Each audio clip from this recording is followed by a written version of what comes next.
Good morning, and once again, let me say Happy Mother's Day to all the mothers.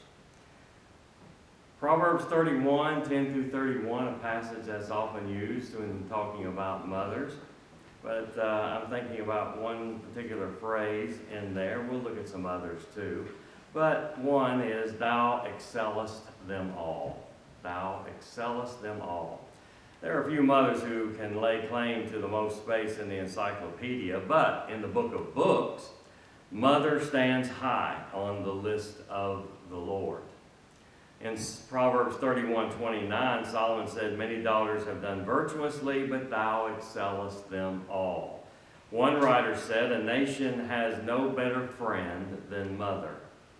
The world today often characterizes those who are great, who seem to be great, and justifies the domestic lifestyle, who make marriage an experiment, who dilute love to lust, who pawn their offspring like cattle, and who select mates like seamy and sordid garments, and those who ride ruthlessly over morals. There are many people out there that some consider to be heroes that really are not. God's word, however, praises those who personify the higher, nobler characteristics of those who help produce the principles that are holding this tottering old world together. I want to mention 4 words which relate to the ministry of mothers, and those words are affection, endowment, employment, and enjoyment. And those are the 4 words that we will look at concerning mothers. In the book of Proverbs, chapter 31, you have a beautiful picture of excellence and a word portrayal of the ideal wife and mother. In verse 30, the separation and selectivity is clear in the terms, favor is deceitful and beauty is vain, but a woman that feareth the Lord, she shall be praised. Not only does inspiration and divinity endear this Queen of May, but the leaders of the ages have chosen to praise her charms and grace also. A Jewish proverb states, God could not be everywhere, so he made mothers. Well, he can be everywhere. So that's a little off, but still, we understand what they were trying to say. A Persian proverb declares, heaven is at the feet of mothers. A Spanish proverb quips, an ounce of mother is worth a pound of clergy, maybe more.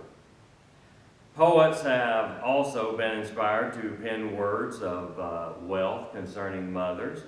May Riley Smith wrote, the sweetest face in all the world to me, set in a frame of shining golden hair, with eyes whose language is fidelity. This is my mother, is she not most fair? William Goldsmith Brown remarked, the sweetest sounds to mortals given are heard in mother, home, and heaven. Strickland Gillian penned these words, you may have tangible wealth untold, caskets of jewels and coffers of gold. Richer than I, you can never be. I had a mother who read to me. Baker inscribed these expressions. She could not paint, nor write, nor rhyme, her footprints on the sands of time. As soon as some distinguished women do, just simple things of life she knew, like tucking little folds in bed or soothing someone's aching head. She was no singer, neither blessed with any special loveliness to win applause and passing fame. No headlines ever blazed her name, but oh, she was a shining light to all her loved ones, day and night. Her home, her kingdom, she's its queen. Her reign was faithful, honest, clean, impartial, loving, just to each and every one she sought to teach. Her name? Of course, there is no other in all the world so sweet, just mother. I suppose the most quoted words of this day will be the words of Abraham Lincoln, who said, all I am or hope to be, I owe to my angel mother. We'll see later on that others said something similar as well. William Ross Wallace wrote another statement equally as famous when he said, "The hand that rocks the cradle is the hand that rules the world." Emerson wrote, "Men are what their mothers make them." Kate Douglas Wiggin observed, "Most all the other beautiful things in life come by twos and threes, by dozens and hundreds. We have plenty of roses, stars, sunsets, rainbows, brothers, sisters, aunts, and cousins, but only one mother in the whole world." Coleridge declares, "A mother is a mother, still the holiest thing alive." Secondly, then, we have endowment. Not only has this wonder among women endeared herself to the hearts of millions, but she has also provided the generations that have followed with her kindly attributes. To endow is to enrich or bestow as a gift, and such as a talent or a quality. It is mother who endows the home. Alice Hawthorne asked the question, what is home without a mother? The foundational pillars of a house may be made of stone, block, or brick. The floors may be inlaid and the roof of composition or slate. The utilities may be of the most modern or the most ancient. The furnishings may exhibit a variety of taste, but a house is no more a home than a hut is a slum. For without mother, a home is not a home. Father may be the head of the home, but mother is the heart and the soul. She is its breath of life, its pulse beat, its atmosphere, and its sweetness. A mother also endows her children and those about her. In Proverbs chapter 31, verse 28, her children arise up and call her blessed, her husband also, and he praiseth her. John Quincy Adams stated, somewhat similar to what Abraham Lincoln said, "All that I am, my mother made me." Garfield, after taking the oath of office, turned to his mother and kissed her and said, "You brought me to this." Francis Parkinson Keys said, "Of all the men I have known, I cannot recall one whose mother did her level best for him when he was little, who did not turn out well when he grew up." Billy Sunday used to preach, "I don't think there are enough devils in hell to take a young person from the arms of a godly mother." Many men are holding positions of honor and fame which they could not claim without the help, guidance, and support of a faithful wife and a dedicated mother. There are presidents, there are premiers, there are prime ministers who have climbed the heights of success and achieved the acclaim of the world, whose citations should be inscribed to their loyal spouse, or their medals could easily be pinned on their God-fearing parents. Mother, you hold the key to the souls of your sons. Don't forget that. Do not leave the door of that sanctuary ajar and open to every wind of wickedness. Don't let that happen. You also stamp the coin of character for your daughter. I often ask, what kind of examples are we setting? What lessons are we teaching? What do our offspring know about truth? What is their conception of honesty, virtue, and integrity? What do they really value and prize most in this world? What's the most important thing to our children? Will their lives reflect our faith? Are we making our sons and daughters into our own image? Will their works praise us in the courts of heaven? Will our endowment to this generation and the next generation be that which will stand the test and the trials of these times? Number 3, employment. Employment. Now, if you are an average mother, you excel in extraordinary employment. Our text reads, "She looketh well to the ways of her household. She seeketh wool and flax, and worketh willingly with her hands."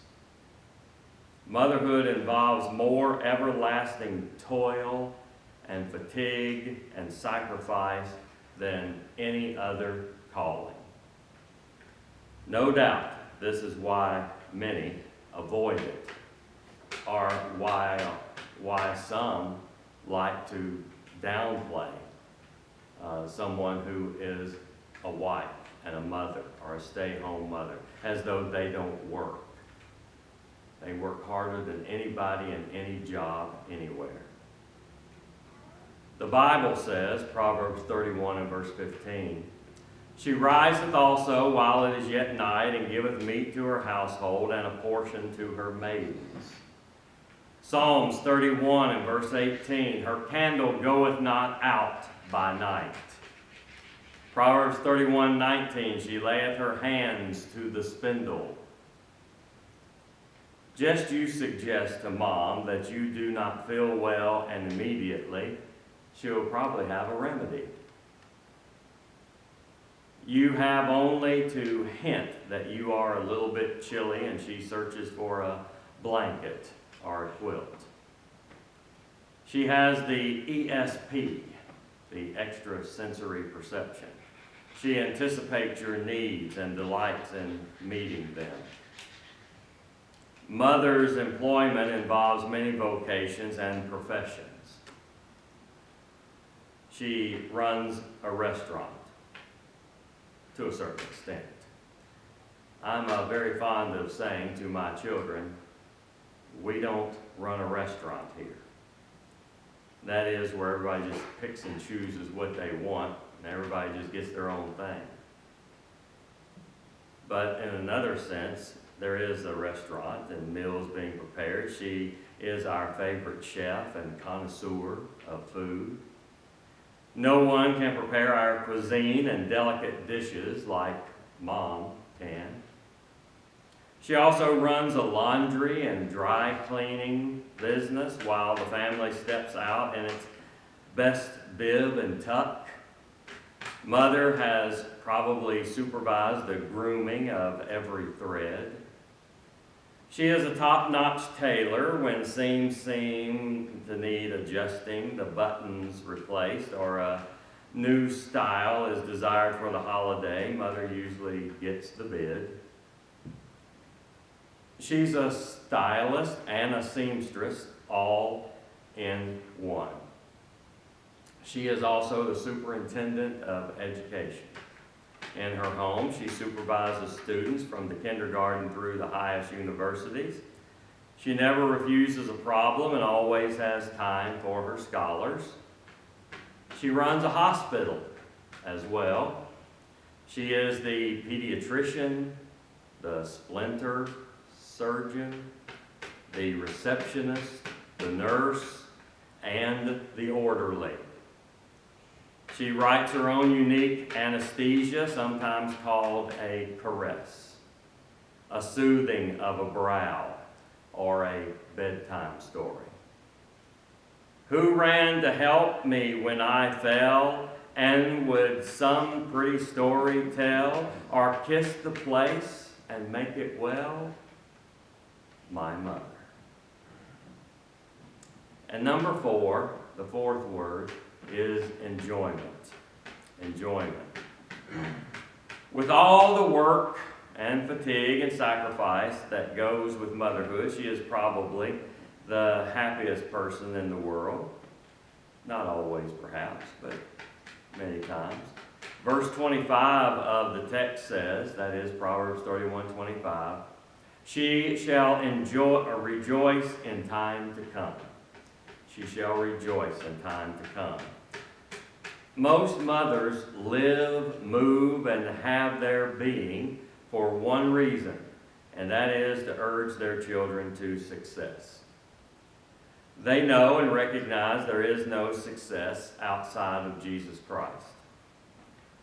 Has anyone ever told you how she worked when you were ill, when you were sick as a child, that perhaps times that you don't even remember?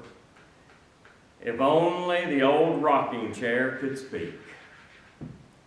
If the cradle could tell its story of the years, if the old pine floor could tell us the reason for every impression which it felt, what a message these could bring if only we would listen. Oh, midnight of motherly watching, how can you keep silent? Speak out and tell that wondering young man the story that he needs to hear. Speak out and reveal the prayers that were prayed in his behalf. Speak out and review the plans that were made for your daughter. O foolish son, do not be the heaviness of your mother, or O wayward child, turn back from your wanderings and experimental trips with evil. Ambitious daughter, do not cast the faith of your mother for a faith which she rejected. For the greatest of all joys which any parent can experience is to hear of the salvation of their sons and daughters, children, grandchildren. My son that it was dead is alive. My daughter who was lost is found. What joy that brings to mothers. Do you have any idea how many prayers will reach the throne of God from mothers who are still carrying the burden of their children and their companions? Many of you have tried to run from the truth. You have tried to abandon your Christian training. You are mixed up because you have mixed with the mad mobs of materialism and pleasure. You're sick and tired of doubts, uncertainties, and despair. Your heart cries out for love, for worship, and for hope that is found only in Jesus Christ. Then, wayward one, how much better it is to return. Go and kiss those lips that have so often prayed for you and the brow that has ached for you. Look again into those eyes that have so often wept for you, and touch those hands that have toiled for you. Put your arms around those shoulders bent from carrying too much of your burden. Tell her in no uncertain terms that you love her and that she excels them all. And not just today, every day.